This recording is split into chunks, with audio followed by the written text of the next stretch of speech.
Bapak Ibu.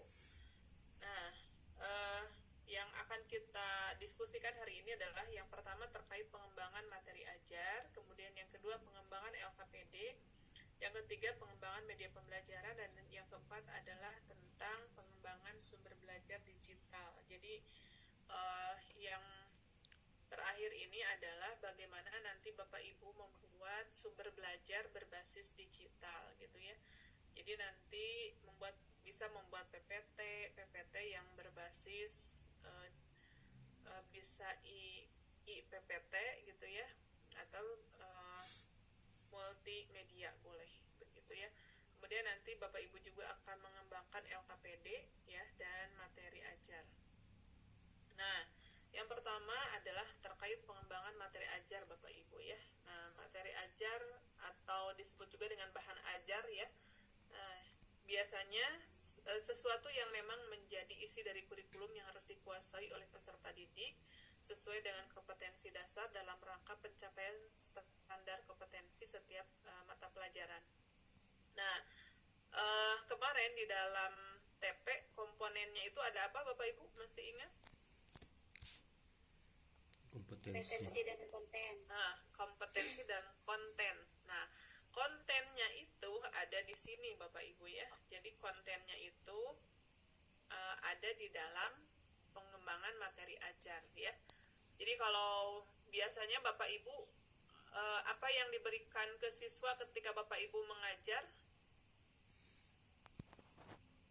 Ada bahan bacaan yang diberikan ke siswa? Ya, ada ya. Nah, kurang lebih ini yang harus Bapak Ibu kembangkan untuk bahan bacaan siswa kita gitu ya. Nah, di sini ada pengembangan bahan ajar atau materi ajar. Nah, apa saja yang mesti ada di dalam pengembangan materi ajar itu Bapak Ibu? Yang pertama adalah tentang pengetahuan fakta, atau ada juga yang menyebutnya pengetahuan faktual Bapak Ibu ya. Nah, pengetahuan faktual itu yaitu sifat dari suatu gejala, peristiwa, benda yang wujudnya dapat ditangkap oleh panca indera. Jadi fakta, jadi kelihatan gitu ya. Jadi semua hal yang berwujud kenyataan atau kebenaran, misalnya nama-nama objek, peristiwa, lambang, nama tempat, nama orang, dan sebagainya, itu disebut dengan pengetahuan faktual ya. Nah, di mana fakta ini merupakan pengetahuan yang berhubungan dengan data-data spesifik baik yang telah maupun yang sedang terjadi, dapat diuji atau diobservasi. Oke, contohnya. Yuk, siapa yang mau memberikan contoh? Materinya apa? Materi pelajarannya apa? Materi itu dari elemen ambilnya Bapak Ibu ya. Misalnya dari elemen fikih. Bapak Ibu punya materi apa? Sholat. Oke, apa pengetahuan faktual dari sholat Bapak Ibu? Faktual. Nah, berarti yang berhubungan dengan gejala, peristiwa, wujud. Gerakannya Bu. Gerakannya. Kan gitu ya,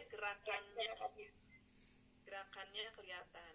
Atau yang bisa dilihat, nah bisa diobservasi gitu, bisa dilakukan. Nah, itu pengetahuan faktual. Oke, selain sholat apalagi Bapak Ibu yang lain yang punya? Wudu, azan, zikir ya. Nah, zikir. Jadi faktanya zikir itu seperti apa sih? Nah, gitu ya faktanya. Jadi fakta itu bisa fenomena yang ditemukan dalam kehidupan, bisa juga yang bisa dilihat Bapak Ibu ya, pengetahuan faktual itu. Oke, bisa dipahami Bapak Ibu mengenai pengetahuan faktual yang sering ditemukan dalam kehidupan. Orang-orang tuh melakukan sholat itu kok takbir tuh mengangkat tangannya begitu. Nah, itu faktual Bapak Ibu ya. Ruku itu punggungnya tidak sejajar